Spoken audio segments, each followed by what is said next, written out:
안녕하세요, 총광호입니다. 과로성 질병에 대해서 이야기를 나눠보도록 하겠습니다. 먼저 과로사, 구체적인 상병이라 그래야 되나요? 우리가 병명, 얘는 뭐가 있을 수 있을까요? 일단 뇌출혈이 있을 수 있겠고요.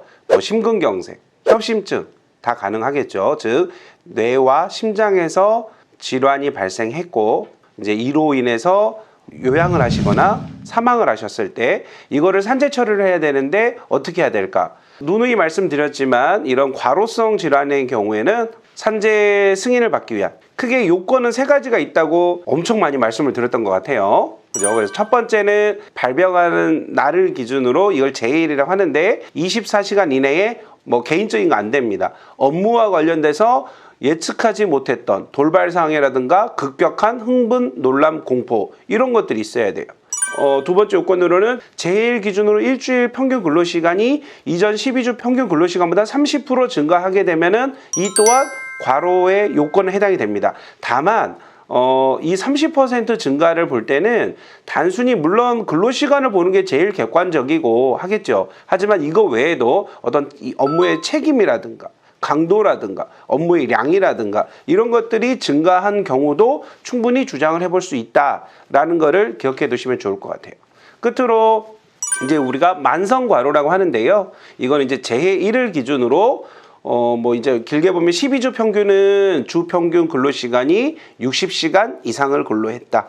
내지는 4주 평균을 봤더니 주 평균 근로시간이 64시간이었다. 이제 이게 만성과로고 이 만성과로와 관련해서는 60시간 이상은 안 되지만 52시간을 초과한 경우에는 7가지의 가중 요건이 있어요. 예를 들면 육체적 노동 강도가 심한 경우, 그 다음에 교대제 근무를 했다던가 휴일이 제대로 보장되지 못했다던가 등등등등 7가지의 가중 요인이 해당이 되면은 이제 업무 관련성이 높은 것으로 인정을 해주는 게 있고요. 또 48시간인 경우를 기준으로 했을 때는 이 방금 말씀드렸던 가중 요인을 2가지 이상 해당되면은 즉 업무 관련성 있는 걸로 본다라는 거예요. 다시 말씀드리면 이 과로성 질환, 즉 뇌혈관이라든가 심질환, 심장질환이 생겼을 경우에 산재 신청을 하려면은 다른 거 필요 없어요. 과로의 요건에 해당이 돼야 돼요. 그게 정리드리면 24시간 이내 급격한 흥분, 놀람, 공포, 일주일 평균 근로시간이 그 이전 12주 평균보다 30% 증가한 경우, 끝으로 4주 평균, 제일 기준으로 4주 이내 평균 64시간 혹은 12주 평균 60시간 근로한 경우에 해당이 되면은 인정을 해준다라는 거예요. 근데 오늘은 과로사 사건을 할 때 크게 이제 문제된다는 표현은 좀 그렇고 조금 특이한 근로 형태, 특히 근로 시간을 산정함에 있어서 조금은 좀 특이한 경우의 직종이 이제 대표적으로 2가지를 보거든요.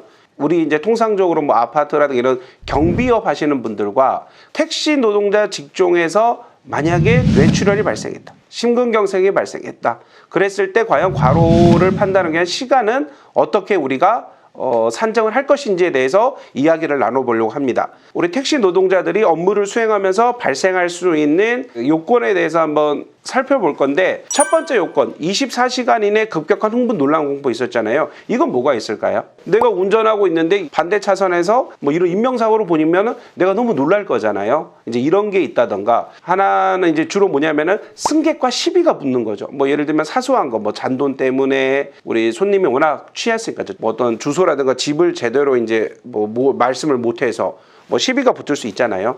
그래서 예를 들면 멱살잡이를 했다. 이때 싸움이 일어났다.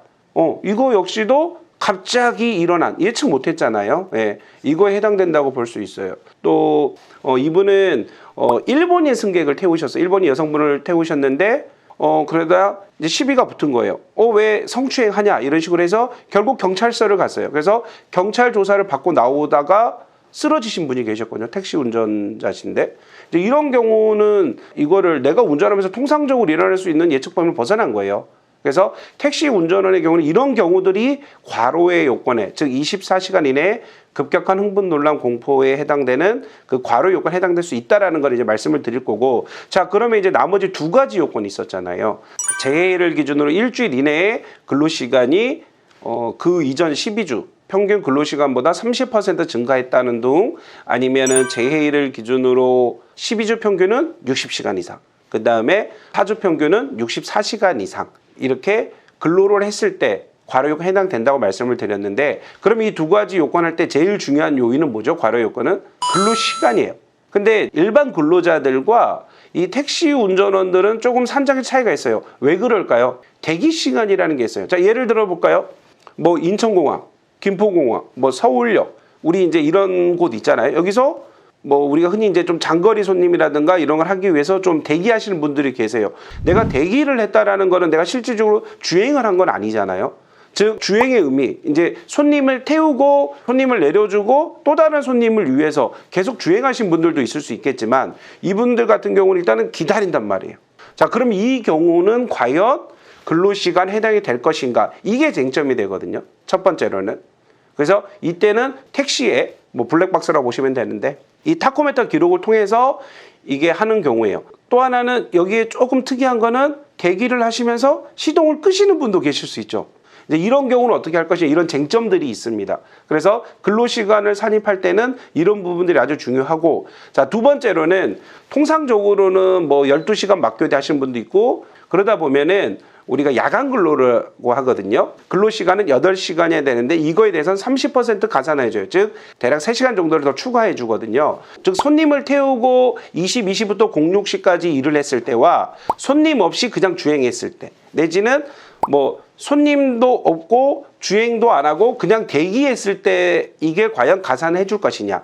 60시간이다, 64시간이다, 30% 가산을 했다 안 했다, 초과해서 근로를 했다 안 했다 할 때 근로시간이 주 평균 1시간, 2시간이 엄청 소중하거든요. 엄청 귀해요. 그래서 이런 것들 할 때 이런 부분들을 명확히 좀 살펴봐야 됩니다. 정리를 해드리자면은 택시 운전원들의 경우에는 이 타코메터 기록이 아주 중요해요. 그 다음에 서두에 말씀 첫 번째 요건이 있었잖아요. 24시간 이내 급격한 흥분, 놀람, 공포. 이거 같은 경우는 뭐 이제 승객과의 시비 말씀드렸죠. 뭐 취객이라든가 뭐 이런 어떤 뭐라 그러죠? 택시 요금 관련된 실갱이, 뭐 성범죄 관련된 어떤 것들이 있어서, 또 운행 중에 운전하다 보면은 그런 인명사고, 그죠? 옆에서 일어난 건 내가 뭐 가해자건 내가 피해자건 이런 것들이 있었다. 이런 것들의 경우에 조금 문제가 될 여지는 있어요. 제가 오늘 하고 싶은 이야기는 어떤 택시 운전하셨는데 심근경색으로 쓰러졌대요. 근데 이게 산재가 안 되죠? 라고 생각하고 계시는 거예요. 아닙니다.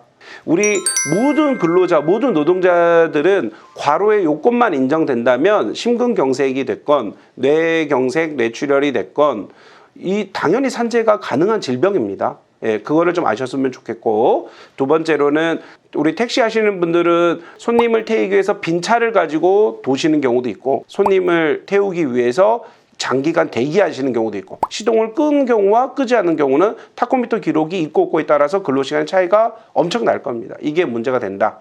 그 다음에 끝으로는 22시에서 다음날 아침 6시까지는 근로시간에 30% 가산을 해주게 돼 있는데, 이 경우에도 택시 운전자의 경우는 무조건 해주는 건 아니다.